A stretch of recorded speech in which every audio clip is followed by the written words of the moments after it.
پہنچنے والی میرے بھائیوں لکھا ہے کہ یہ دل جو ہے اللہ کی گزرگاہ ہے، یہ دل اللہ کی گزرگاہ، اسی دل کے ذریعے ایک انسان اللہ تک پہنچتا ہے، لیکن جب گناہ کرتا ہے تو دل پر کچرا آ جاتا ہے، ایک کالا داغ آ جاتا ہے، اب وہ دل کو اللہ کے پاس جانے نہیں دیتا۔ اور میرے بھائیوں دل کو اللہ کے پاس جانے نہ دینا یہ اللہ کی ذات میں چوری کرنا ہے، یہ اللہ کی ذات میں چوری کرنا۔ کیوں؟ اس لیے کہ پورے قرآن کو اٹھا کر دیکھو، لکھا ہوگا جانی قربانی دے، مالی قربانی دے، ہے نا پورے قرآن میں، جانی قربانی دے، مالی قربانی دے، انفسہم و اموالہم، جان بھی لٹا دے، مال بھی لٹا دے، لیکن اللہ نے کبھی یہ نہیں کہا کہ دل کی قربانی دے۔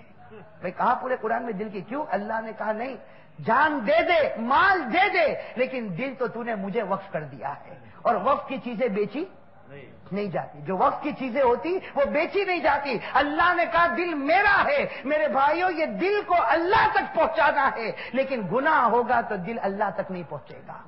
تو میرے بھائیوں آج توبہ کرو کہ اللہ تعالی ہم سب کے گناہوں کو معاف فرمائے اور ہم کوئی گناہ نہ کرے۔ میرے بھائیوں آج کا جوان عجیب عجیب گناہ کے اندر مبتلا ہے، عجیب عجیب گناہ کے اندر مبتلا۔ آپ نے سنا ہوگا، دیکھا ہوگا، اگر ہم مبتلا ہے توبہ مانگے اللہ سے کہ آئندہ کبھی نہیں کریں گے۔ میرے بھائیوں ہماری آنکھیں کبھی زنا کرتی ہے، کبھی ہمارا ہاتھ زنا کرتا ہے، کبھی ہمارے پاؤں زنا کرتے ہیں، اور کبھی کبھی انسان حقیقت میں زنا کرتا ہے۔ میرے بھائیوں یہ زنا کرنا چاہے تھوڑی دیر کی لذت ہو، تھوڑی دیر کا مزہ ہو، لیکن حدیث پاک میں آتا، مشکات شریف کی روایت، یہاں علماء کرام موجود ہے، آپ ان سے پوچھیں، حدیث پاک میں آتا ہے کہ جب بندہ زنا کرتا ہے، اذا زنا العبد، جب بندہ زنا کرتا ہے، خرج الایمان من قلبہ، اس کے دل سے ایمان نکل جاتا ہے۔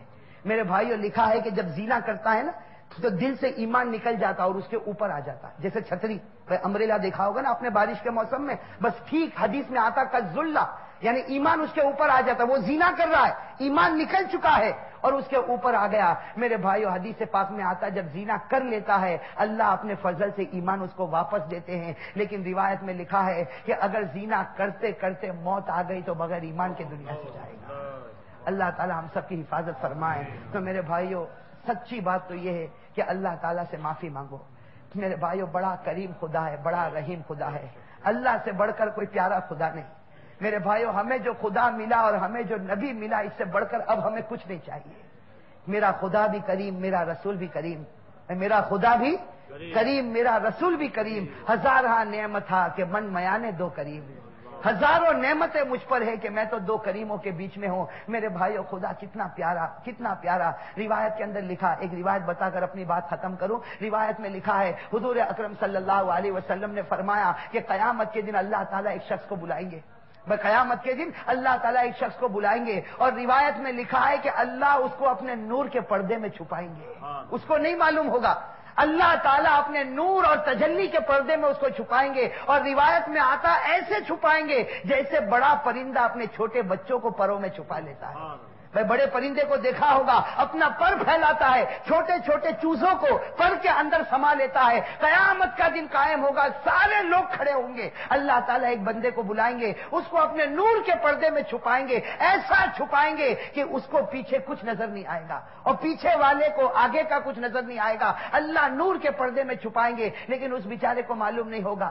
اب اللہ تعالیٰ اس کو کہیں گے اذن منی، میرے قریب ہو جا، اذن منی، میرے قریب ہو جا۔ اللہ کی آواز میں جلال دیکھ کر وہ کانپتا ہوگا، اللہ کہیں گے اذن منی، قریب ہو جا، میرے قریب ہو جا۔ وہ گھبراتا گھبراتا قریب ہوگا تو اللہ تعالیٰ کہیں گے میرے بندے بتا تو نے فلاں گناہ کیا تھا، تو نے فلاں گناہ کیا تھا، تو نے فلاں گناہ کیا تھا۔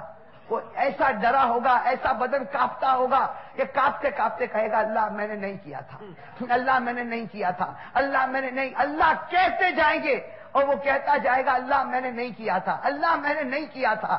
روایت میں لکھا ہے سورہ یاسین میں ہم پڑھتے ہیں، وہ سورہ یاسین میں ہم ایک آیت پڑھتے ہیں، اللہ سمجھ کی توفیق نصیب فرمائے، جس میں اللہ تعالیٰ نے کیا فرمایا، اليوم نختم على افواههم وتكلمنا ايديهم وتشهد ارجلهم بما كانوا يكسبون۔ اللہ نے فرمایا کہ میں تیرے منہ کو بند کر دوں گا، جو گناہ ہاتھ سے کیا تھا ہاتھ بولنا شروع کرے گا، پاؤں کے گناہ پاؤں بولے گا، پیٹ کے گناہ پیٹ بولے گا، ہر عضو کا گناہ ہر عضو بولنا شروع کرے گا۔ میرے بھائیو اب اللہ نے اپنے نور کے پردے میں اسے رکھا، اللہ کہیں گے تو نے یہ گناہ کیا، یہ گناہ کیا، وہ کانپتا ہوگا، اللہ اللہ کا جلال سامنے ہوگا، کہے گا اللہ میں نے کچھ نہیں کیا، اللہ میں نے کچھ نہیں کیا۔ اب جب ہاتھ بولیں گے، پاؤں بولیں گے تو اللہ کے سامنے جھک جائے گا، اللہ میں نے سب کیا، کہے گا اللہ میں نے سب گناہ کیا، اللہ میں نے سب گناہ کیا۔ اللہ تعالیٰ کیا پوچھیں گے کیا چاہتا ہے بندہ؟ اللہ کہیں گے بندہ کیا چاہتا ہے؟ تو نے سب گناہ کیا، تو نے اقرار کیا، لیکن تو کیا چاہتا ہے؟ وہ بندہ روئے گا، چلائے گا، کہے گا اللہ کیا چاہوں گا؟ آج تو سب کو معلوم ہو گیا میں کتنا بڑا گنہگار ہوں، آج تو سب کو معلوم ہو گیا، پیچھے پوری مخلوق ہے، سب کو معلوم ہو گیا میں کتنا بڑا گنہگار ہوں، اللہ اگر تو معاف کر دے تو تیرا احسان ہے، ورنہ سب کو معلوم ہو گیا میں کتنا بڑا گنہگار۔